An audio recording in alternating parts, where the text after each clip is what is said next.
I knew something was wrong the second I saw her laugh. It wasn't the kind of laugh she shared with me. The soft, breathless one that came when I whispered something only we understood. No, this was different. Wild. Uninhibited.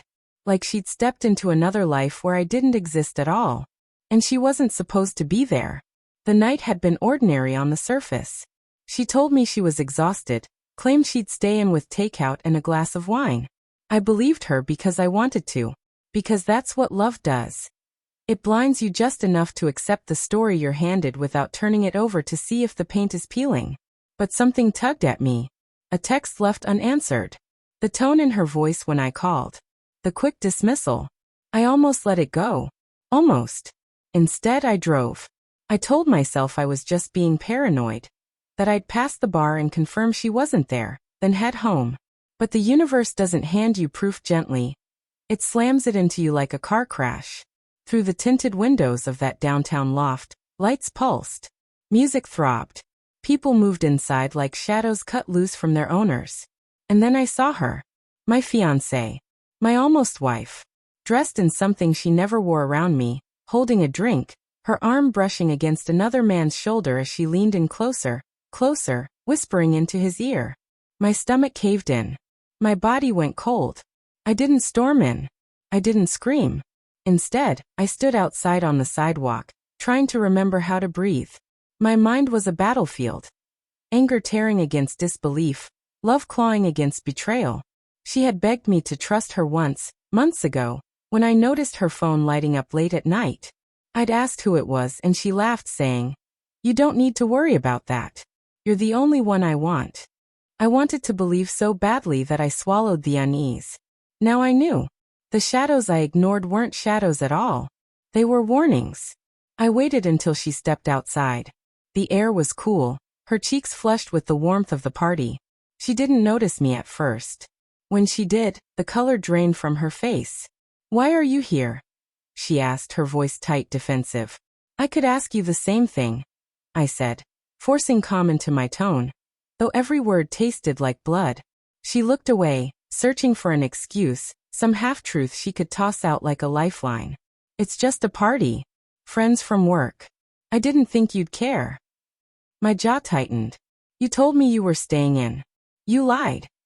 Her lips pressed together. She didn't deny it. That silence, that tiny, damning pause, said more than words ever could. On the drive home, she tried to fill the air with explanations. She said she needed freedom before the wedding, that she felt suffocated by how much I cared, that she wanted to feel alive. Each word was a knife, twisting deeper. "You don't understand," she said softly, as if her betrayal were a fragile thing I might break if I didn't hold it carefully. "No," I whispered, staring at the road ahead. "I understand perfectly." I didn't yell. I didn't cry. I let the weight settle in silence, crushing me quietly. The days after blurred. The wedding invitations sat stacked on the table, mocking me. Her dress hung in the closet, untouched, a ghost of a future I no longer believed in. She tried to talk, to mend, to assure me that it wasn't what it looked like. But every time I closed my eyes, I saw her leaning into him, that laugh that wasn't mine. The truth is, betrayal doesn't need to be physical to destroy you. It only takes a single moment where love is replaced by secrecy. And once you've seen it, you can't unsee it. I canceled the wedding quietly. No announcement. No confrontation. Just a call to the venue, the florist, the photographer. One by one, I dismantled the future we'd built, brick by brick, until nothing remained but silence. When I told her, she stared at me, wide-eyed, as if I were the one betraying her. "You can't just walk away," she said. "We've planned everything." "You walked away first," I replied, my voice steady though my chest felt hollow. The last night we shared in that apartment was suffocating. She sat across from me, trying to justify, to twist, to make it seem less than it was. "I didn't mean for it to go this far," she said. "It was just fun. Just a party." "Do you know what I saw?" I asked quietly. "I saw the woman I was going to marry disappear into someone I didn't recognize.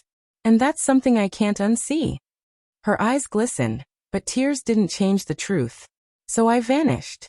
Packed my bags when she was asleep, left the keys on the counter, walked out into the night without saying goodbye.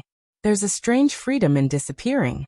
No dramatic fight, no final scene, just the quiet decision to let go before you're crushed completely. I didn't leave a note. She didn't deserve one. People think betrayal is loud, shouts, slammed doors, broken glass. But the worst kind is quiet. It's the sound of trust cracking inside your chest while the world carries on outside as if nothing has changed. I don't know where she is now. Maybe she's still chasing that laugh, that fleeting thrill. Maybe she's telling herself a story where she's the victim. But none of that matters anymore. What matters is that I saw the truth before I signed my life away. What matters is that I walked away while I still could. And sometimes, the bravest thing you can do isn't fighting for someone to stay. It's learning how to disappear when they've already gone.